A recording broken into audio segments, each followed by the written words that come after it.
Hello everyone and welcome back. Today I'm going to review Whispers of Ruin by JDL Rosell. When a seller of secrets is caught in a deadly conspiracy, she will discover how high a price she's willing to pay to uncover the truth. On the streets of the city, Irene and her companions scrape a living as finches, uncovering lies and scandals for a price. When the monarch dies unexpectedly, Irene sees her chance to earn more than her next meal. But the secrets she discovers threaten to consume her world. I read this as part of my batch of books for the SPFBO Round 8. We explore the world through Irene's eyes. She is adaptable but can be hot-headed. However, she does understand the need for thought before action. And she really wants to do the right thing. I really enjoyed her story, and she's still haunted by the death of her brother.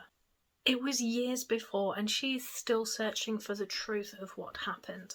It is still shaping her world as she searches for her brother's murderer. I thought she was really well created with complex motivations, but she did feel somewhat emotionally distant at times. You did get the sense for other characters who were outside of Irene's perspective that they had their own lives and stories. Their friends, Namusa and Zaron, who live with her, go off and do their own things, and you feel like they've got their own solid place within this world.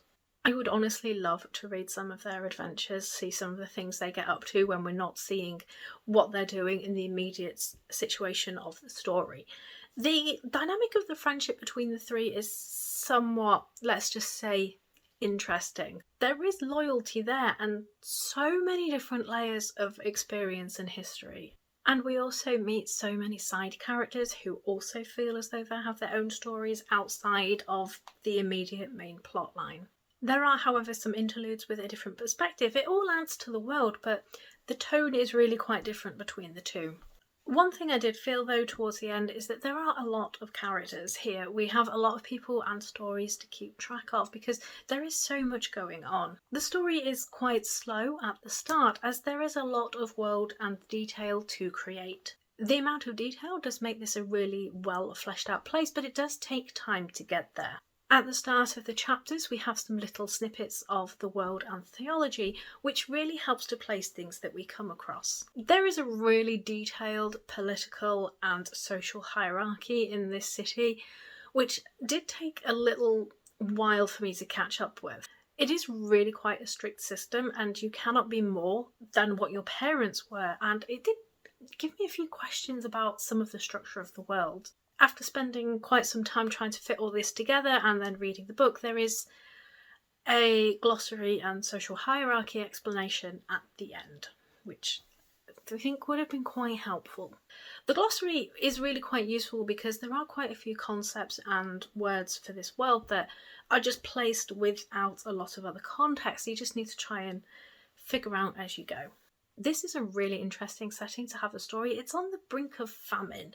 There is discussion throughout about price increases due to a lack of food, but there's also people living in absolute excess. It's a place filled with so much life, but there's this undercurrent of feeling that something is just that tiny bit off. I felt there was a sense of watchfulness, almost anticipation.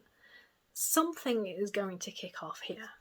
The city is broken up into districts, and I'm not going to go into a lot of details here because it's not really relevant to the review, but one of the districts is called Hull. I live in Grimsby. Hull is over there, so it just made me chuckle every time I read, oh, we're going to go to Hull now. There was a really interesting approach to the magic system in this book. Magic users are persecuted. They're basically kept under lock and key when they're discovered for their own safety, for training, and if they refuse, well, it doesn't go so well for them.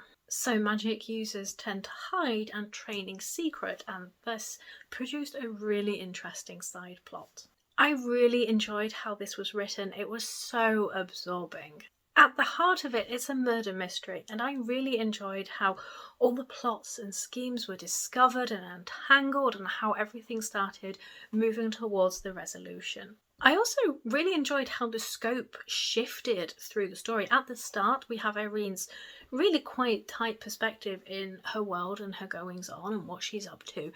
And then as we move deeper into this mystery, how everything just expands out to become bigger and bigger, and we uncover more of the world while this is happening. I thought the fight scenes were well put together. They had this feeling of chaos, which I feel a fight really would be chaotic.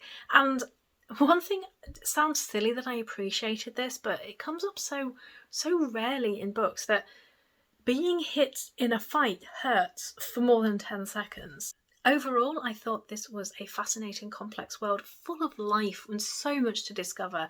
I really enjoyed it. So if you have read this book, I would love to know your thoughts. Thanks for watching, and I shall see you all soon.